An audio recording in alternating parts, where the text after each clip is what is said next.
Hello, I'm Richard Bradshaw. I'm the skipper and owner of Seated Peak Expeditions. I'm just going to take a little bit of a tour around the boat to show you some of her features. So Kimochi is a Feeding 39. She's built to RCD Category A, which is the ocean class, and she's coded by the MCA for up to 8 people. And as you can see, she's quite a beamy yacht. Lots of nice features like teak decks. It's very light in areas. We'll see on the tour down below. She's got a good setup for anchoring. We carry 60 meters of chain, heavy duty anchor gear. She's got features like a bow sprit as well. And on that we can also fly our asymmetric spinnaker.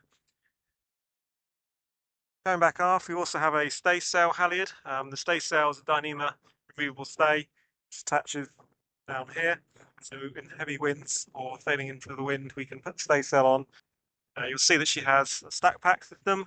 She has 3 reefing points in the mainsail, all controlled from the aft, so we can reef her back without having to leave the cockpit. Nice wide side decks and nice features like the openings for getting on and off in marinas as well.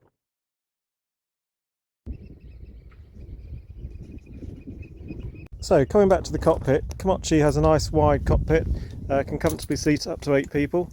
Here's Rachel keeping it nice and tidy.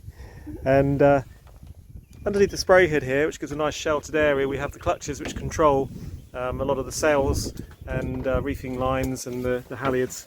So everything's led aft on this boat. And we've also got modern Raymarine electronics. That's one of 3 plotters, that's the smallest one, all of which can display a wide range of information such as radar, charts, data about boat speed and so on. This is the helm position. You can see more plotters here. This one again is all networked up. This one's got buttons, so when it's damp conditions it doesn't start going mad with the touchscreen. They're all touchscreen as well.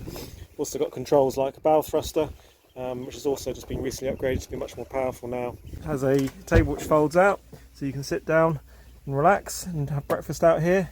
We also have a solar arch, which gives us an ability to live off-grid for quite long periods of time, not really worrying too much about electricity. And down here we have the davits, which have also recently been fitted. They allow this rib here to be carried, and we have 2 engines for this. We have the more powerful 9.9, which is currently on there, which makes the boat plane very nicely, and we have a smaller 3.5 outboard, which is more useful when we're away on bigger trips, which enables you to then move the boat around without having all the weight of the outboard.